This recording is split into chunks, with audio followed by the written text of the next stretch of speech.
great thrill. My wife, Ann, she told me at the last minute she'd like to be here, so I appreciate you very much. She's a very busy woman. But as are all of you, so thank you all for coming. This is great. I've been in public life since 1984, I guess, and this last press club ball was the first time they did a skit about me. I used to bother Fogarty about that, and I'm not sure he was involved in this decision, but I actually got a skit this time, so maybe it's because Fogarty was gone. But in any event, I would like to talk about my, I guess, first 90 days in office. It has been something else.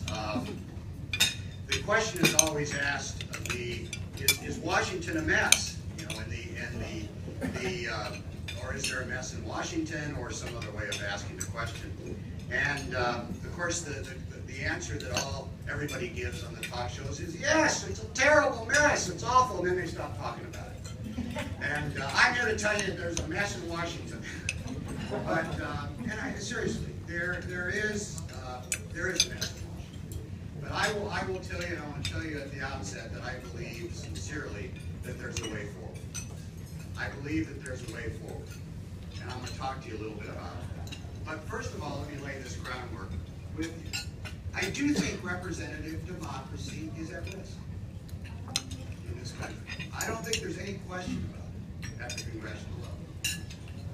We're either do too little, we pass the Affordable Care Act without any debate. We either do too little, like Dodd-Frank, we don't have a thorough debate about Dodd-Frank and the impact it has on banks in Nebraska. Or we do way, way, way too little, and we don't do anything about immigration reform. We don't even debate it. We don't debate immigration reform. It's been on the agenda for 12 years, and we don't debate it. We don't talk about reforming taxes. We don't debate reforming taxes, even though we all know, everyone in this room knows you have to reform the tax code. Everyone knows that, but we don't debate it. So we maybe do too much without deliberation, by passing the Affordable Care Act without a thorough debate. And we do too little by not even addressing things like immigration reform, which has a direct impact on our state. So what is the Nebraska experience? What has Nebraska brought to the United States Congress? A lot. A lot. Not only do we have an exceptional delegation in Washington today, my friends that I work with in the Nebraska delegation are exceptional. I've served with Deb Fisher, she's our U.S. Senator, obviously, and I work with all of them. But going back a long time ago, to 1908, to be exact, George Norris was a congressman from McCook. In those days, we had 5 members of Congress, and George was one of them. And Speaker Cannon was the Speaker of the House. And George Norris, I've been in a place just like this, somewhere out in rural Nebraska. George, what are you going to do about that Speaker Cannon guy? You know? Well, George says, we're going to reform the Congress.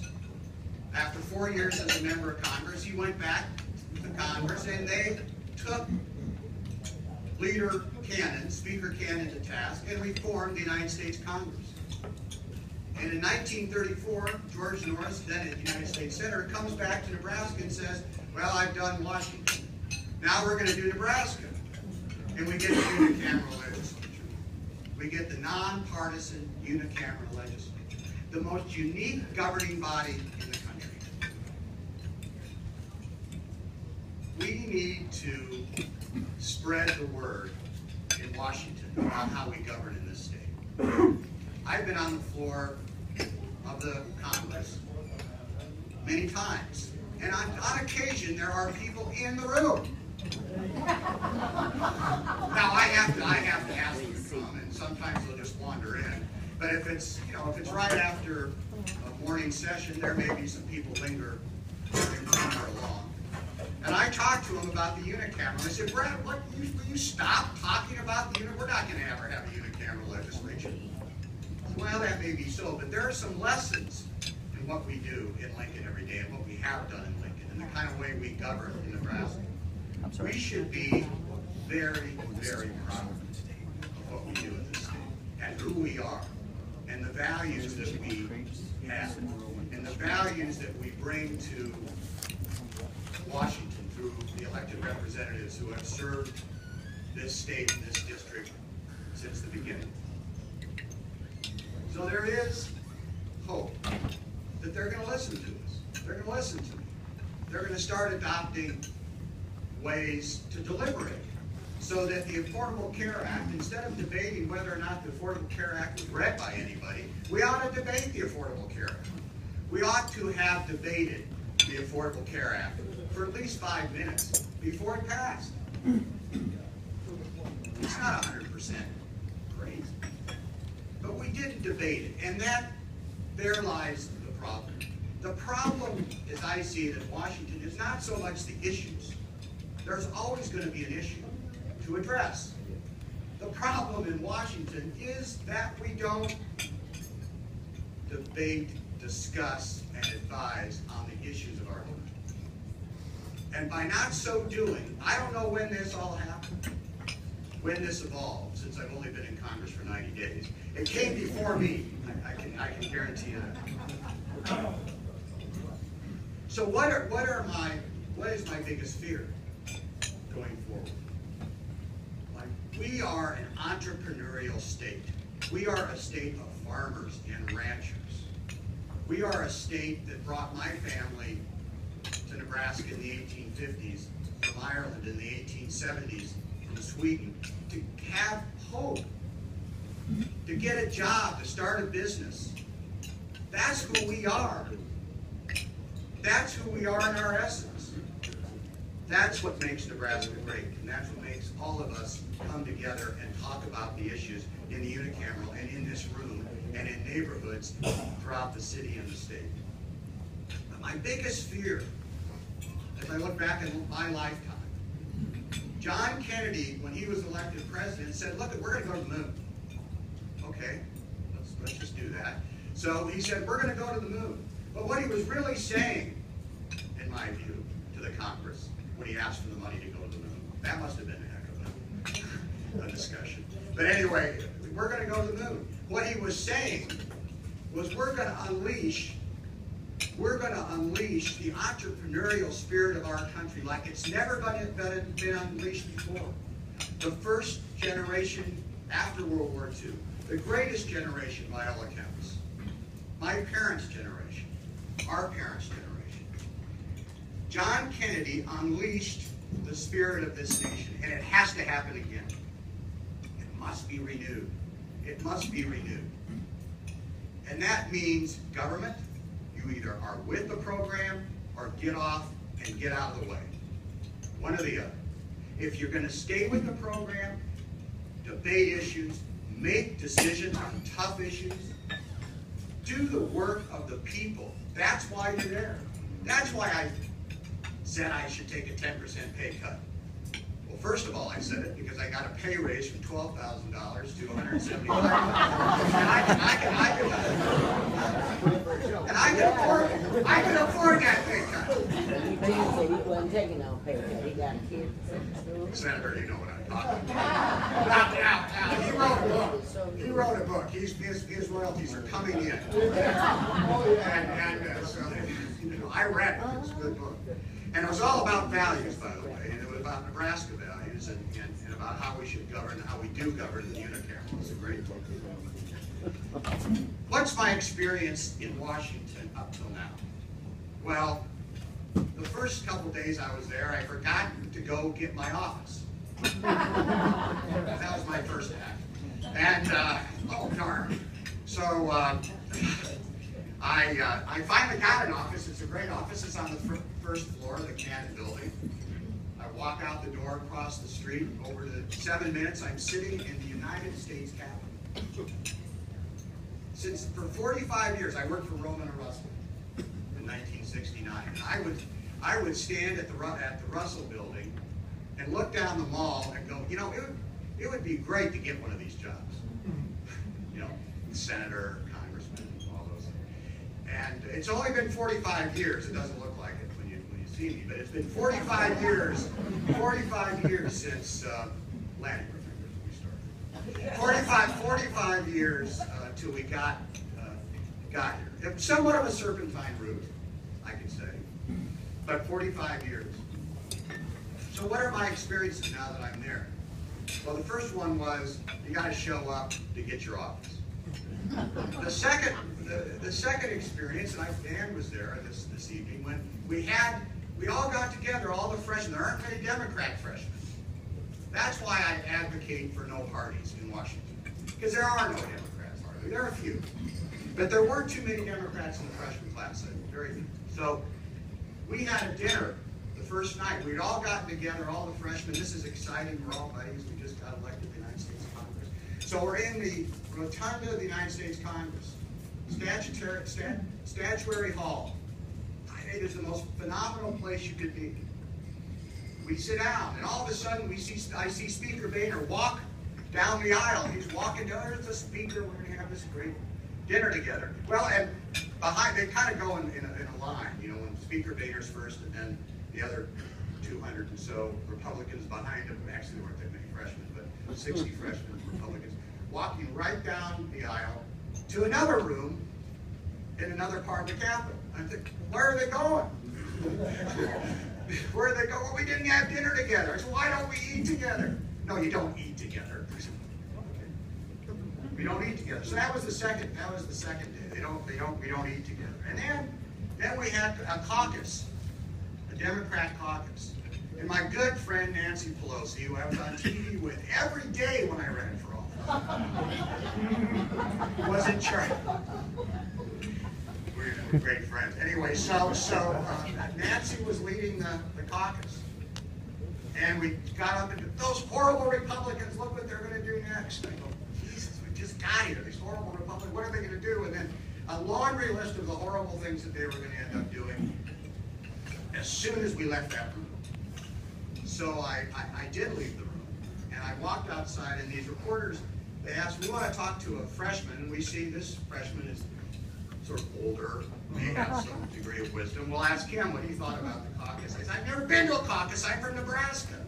We don't have caucuses in our legislature. So the first caucus meeting was my first caucus. And I liken the partisanship, and I'm not going to delve into it in great depth. We all read about it. It's talked about on television. It exists. It exists. There are 435 members of Congress. They are super people. I haven't met one person on either side of the aisle I didn't like. That's our nature here, of course, unfortunately. We like everybody. So I liked everybody in the room, in the place. But, you know, it is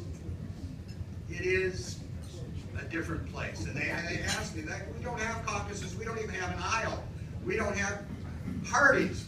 Well, how do you function? How do you live there? I said, I know, it's very difficult, and someone should write a book about it. But Alan Tulock ought to do a painting or something. But anyway, that was my experience. I liken it to a boxing match. You know, you get into your corner, and you get all revved up, and you go out and you box for maybe 15 rounds. At the end of 15 rounds, it's a draw. You've done absolutely nothing. You go back to your corner and get revved up again. That's what it's like. And the people are competent, and they're good people. The system needs to change. The system needs to change. I had the temerity to introduce a bill. I finally couldn't take it anymore. I said, I'm going to introduce a bill.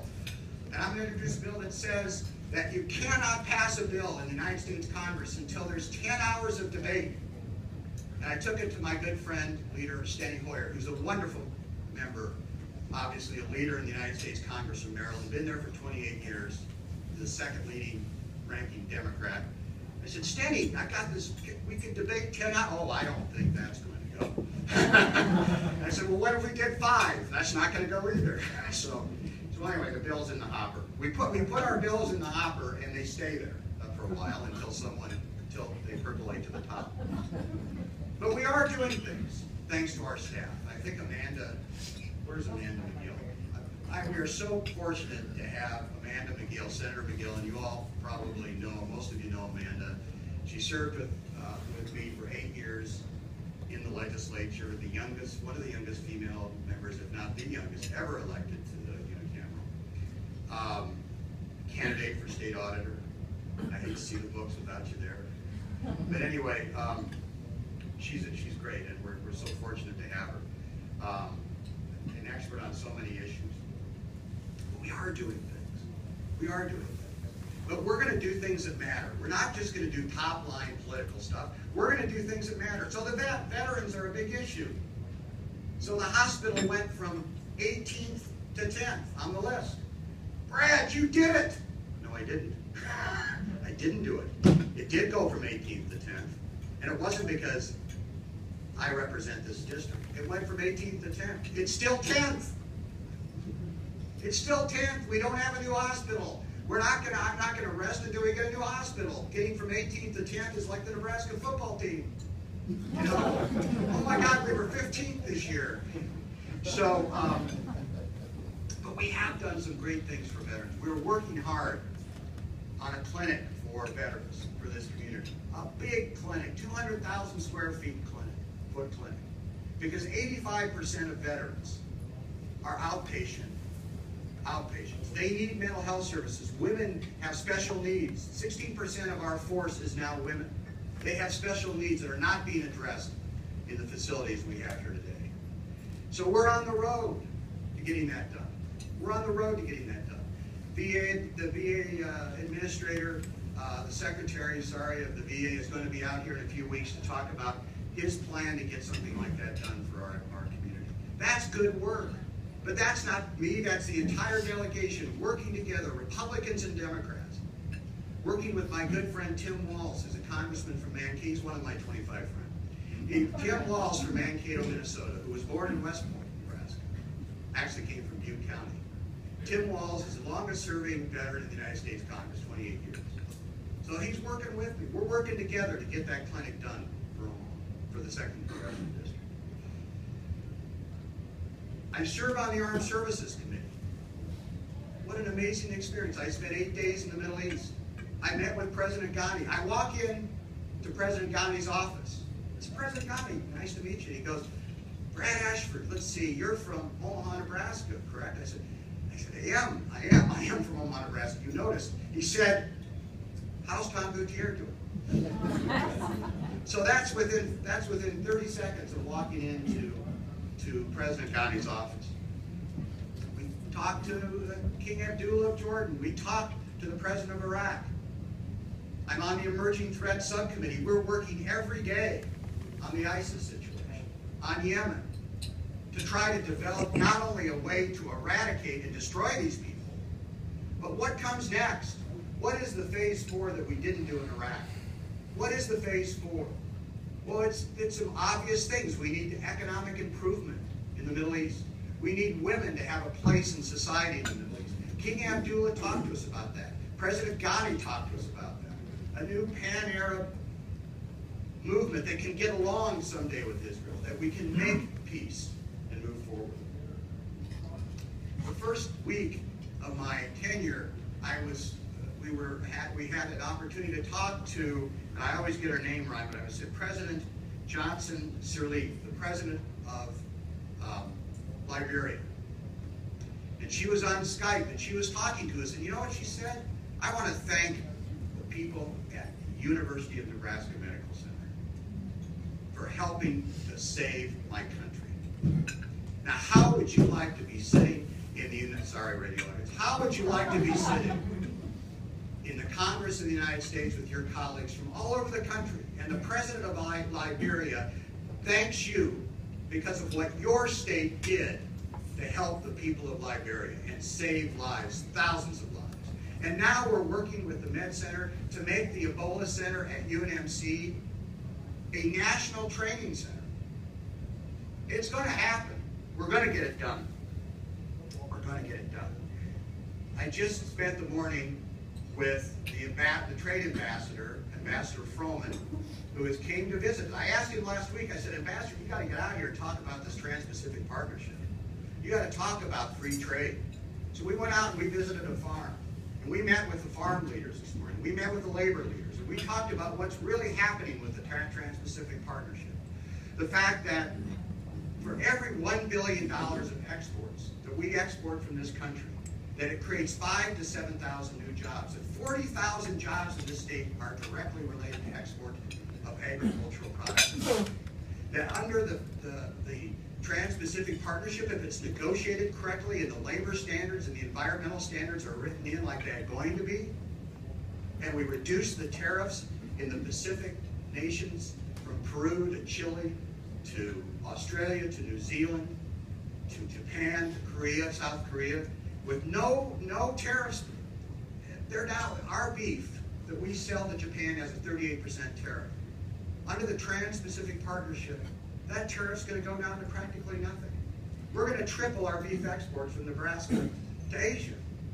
Now we got to be careful. We got to make sure that the labor standards are there. If we're going to trade with Vietnam, we've got to make sure not only are the tariffs down to practically nothing, but that the practices, the trade practices, are up to speed and that the food safety issues are addressed. And we're on that road to getting that done. And Master Froman spent the morning with us.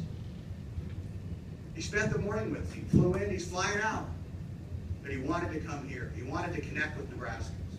So we've done that. And we're going to work towards a vote on that bill sometime in the latter part of April.